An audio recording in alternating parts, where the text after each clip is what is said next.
Second safari अभी start होने को है। हम फिर से टिकट काउंटर में आ गए हैं। ऐसा ही यहाँ का प्रोसेस है और यहाँ से हमको जिप्सी और गाइड जो है उसकी अलॉटमेंट होती है। जिप्सी और गाइड की अलॉटमेंट हो चुकी है। ड्राइवर साहब हमारे गए हैं गाइड को लेने के लिए और उसके बाद हमारा जो दिन का सेकंड सफारी है, जो आफ्टरनून सफारी है, वो शुरू हो जाएगा।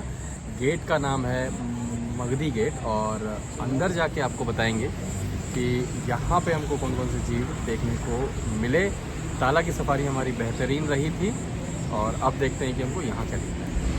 तो भैया हमारे साथ चल रहे हैं, जो भी चीज़ दिखता है भैया हमको इन्फॉर्मेशन देते जाएंगे और हम आप तक पहुँचाते जाएंगे। बने रहिए। All set for Magdhi. इसका मगधीरा से कोई लेना देना नहीं है। Thank you. जो फ्लूइड देख रहे हैं नॉर्मल फ्लूइड नहीं है, डिसइंफेक्टेंट है, ताकि जो शहर की या बाहर की जो गंदगी या आप ये कहें बैक्टीरिया वायरसेस होते हैं वो जंगलों में प्रवेश ना करें और जब यहाँ से वापस निकला जाता है तो जो जंगल के अंदर की चीज़ें हैं वो वहीं रह जाएं।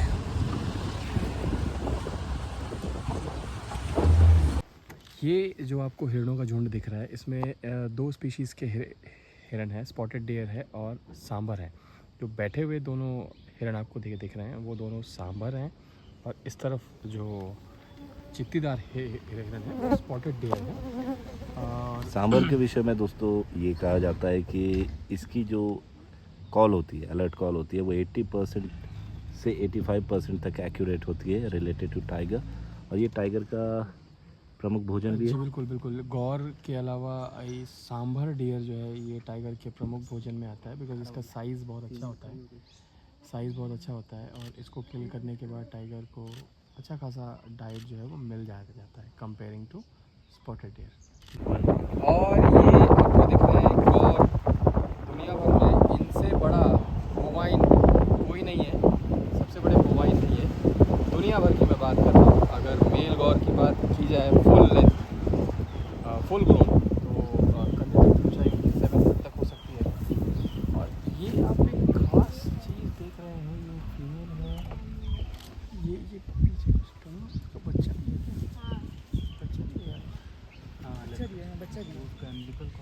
हाँ, बच्चा दिया है इसने अभी हाल फिलहाल में ही बच्चे को जन्म दिया है। बेबी दिख नहीं रहा है। ये थोड़ा बढ़ गया लेकिन अभी तक है वो। तो जैसे जैसे गौर बड़े होते जाते हैं इनका जो कलर है वो चेंज होता जाता है, वो और ज़्यादा डार्क हो जाते हैं। अभी जो आप देख सकते हैं वो नहीं है, लेकिन अभी फुल ग्रोन नहीं हुआ है। लंबाई जो है वो कंधे तक 7 फीट तक हो जाती है। वजन जो है इसका लगभग 1.5 टन के आसपास तक पहुँच जाता है। मैं एग्जैजरेट नहीं कर रहा हूँ, एग्जैक्ट फिगर्स है, पहुँच जाते हैं। बहुत विशाल होते हैं। कई लोग तो इनको एक टाइटल दे के रखते हैं, टाइगर किलर ऑन स्टेरॉइड्स।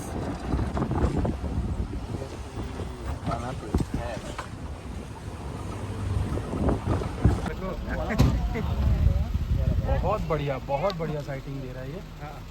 तो ले लो, आगे करो जगह मुझे देना आगे करने का आपकी नहीं पाएगा, मुझे साइड देना भरने के लिए। आएगा रोड पे आएगा, वेट करते हैं।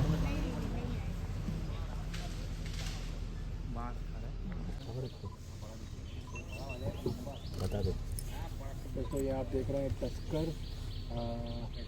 ये जियो टैगिंग की गई है, इसको पहनाया गया कॉलर और ये रोड क्रॉस करते हुए बहुत बेहतरीन इनको शॉट दे रहा है। ये फुल ग्रोन तो नहीं है बट अच्छे साइज का है। और एक और टस्कर, ये बड़ा टस्कर जो है देख रहे आ रहा है हमारी तरफ। अरे बढ़ रहा है, वॉर्न कर रहा है। ये जो अभी आपने देखा ये इसका वार्निंग नहीं आ रहा है हमारी तरफ बढ़ रहा है, लेकिन बाहर से गजराज चला गया वापस जंगल। अरे ये बड़ा, उससे बड़ा तो निकल रहा है, उससे बड़ा तो वापस ये बड़ा और एक और बड़ा टस्कर। वाह, ये क्या हो रहा है, ये इससे बड़ा वाला है तीनों में सबसे बड़ा।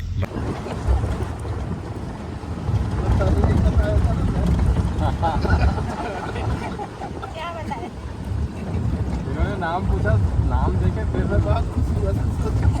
हमने बताया कि वो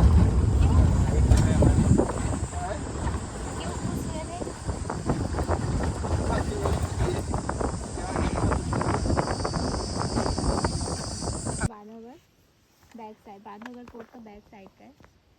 आप पहाड़ी पे विष्णु भगवान की स्टेचू है, आप पहाड़ी पे जा सकते हैं। ऊपर पूरा फ्लैट एरिया 582 एकड़ का है। 12 तालाब हैं, जेल बिल्डिंग है, पूरा खंडल हो चुका है। सिर्फ बची हुई है तो राम लक्ष्मण सीता की मंदिर बची हुई है। भाग रहे हैं।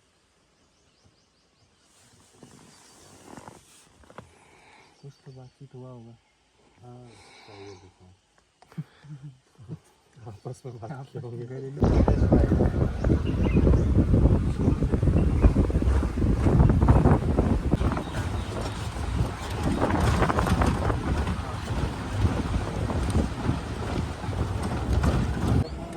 ये ग्रासलैंड आप देख ही रहे हैं दोस्तों। जंगल में नहीं चलाना। इसके विषय में एक विस्तृत जानकारी वीडियो में आगे दी जाएगी।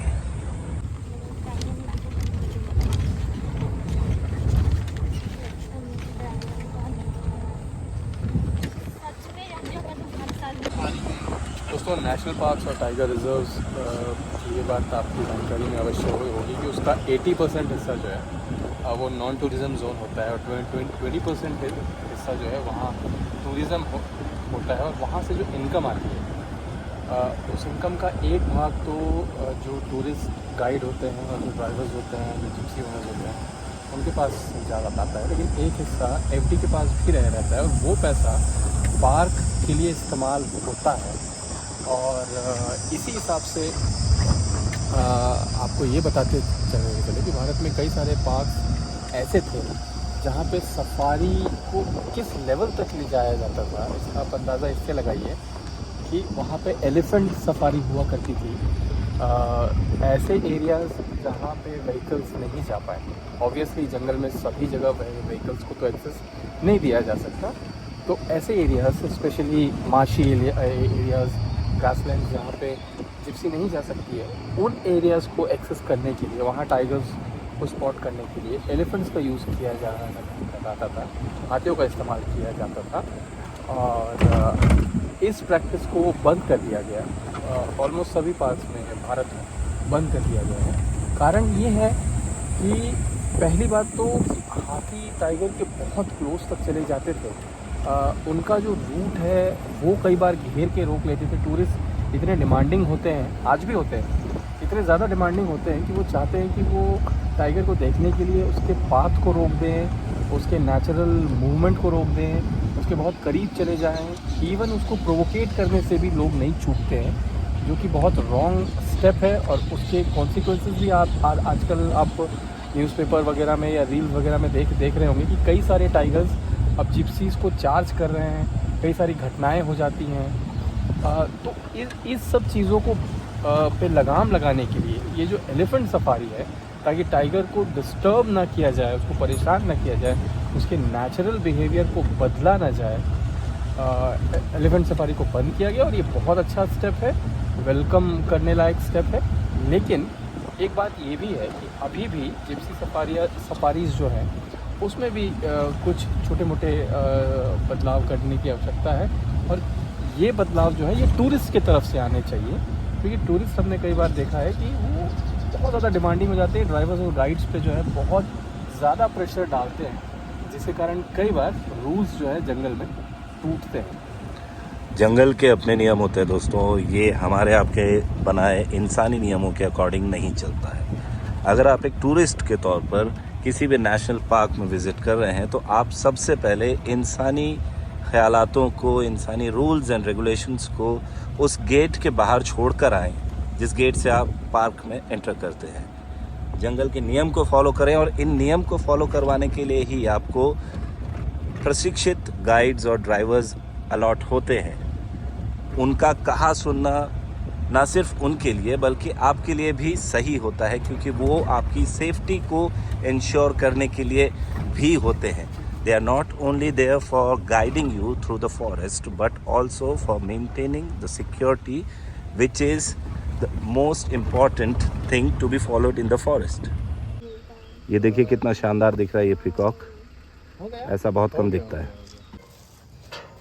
तो दोस्तों फाइनली हमारी ये आफ्टरनून सफारी भी ख़त्म हुई और हम पहुंच चुके हैं अपने रिज़ॉर्ट फ्लाई कैचर इन। काफ़ी बढ़िया रिज़ॉर्ट साबित हुआ है अब तक ये, और हमारी सफारी भी बहुत ही बढ़िया साबित हुई। मगधी जोन, जिसको शुरू से ही ड्राइवर्स और गाइड्स ये कह रहे थे कि ये निराश कर रहा है जोन, अच्छी साइटिंग नहीं मिल रही है, बल्कि इस जोन में तो हमको सब कुछ देखने को मिल गया। जोन में घुसते ही हमको वो सारी चीज़ें देखने को मिल गई जो हम ताला में मिस कर रहे थे। सांबर से लेके गौर से लेके जंगल फाउल, एलिफेंट सबसे जो इसका जो प्राइम अट्रैक्शन था वो था वाइल्ड एलिफेंट, और वो भी तीन टस्कर्स, और सबसे पीछे जो था वो सबसे बड़ा टस्कर था। बहुत शानदार साइटिंग हुई, और अंत तक जाते जाते हमको ये लगने लगा कि इस सफारी में सब कुछ दिखेगा, सिर्फ टाइगर नहीं दिखेगा। लेकिन सफारी खत्म होने तक अंतिम जब 5-10 मिनट हमारे पास थे, 5 मिनट जब हमारे पास थे, तो हमको टाइगर भी मगधी जोन में देखने को मिल गया। बहुत ही शानदार एक्सपीरियंस था। उम्मीद है आपको भी उतना ही अच्छा लगा होगा, मज़ा आया होगा। आगे का प्लान ऐसा है कि आज रिज़ॉर्ट में हम रुकेंगे। कल ब्रेकफास्ट करने के बाद हमको निकलना है कान्हा के लिए। हमारी 2 सफारी कान्हा की भी है, और उम्मीद करते हैं कि इतनी ही इंटरेस्टिंग या इससे ज़्यादा इंटरेस्टिंग वो सफारी हो। आप भी हमारे सफारी का हिस्सा बने रहिए, एंजॉय कीजिए हमारे साथ। आज के लिए इतना ही। जय हिंद, जय भारत।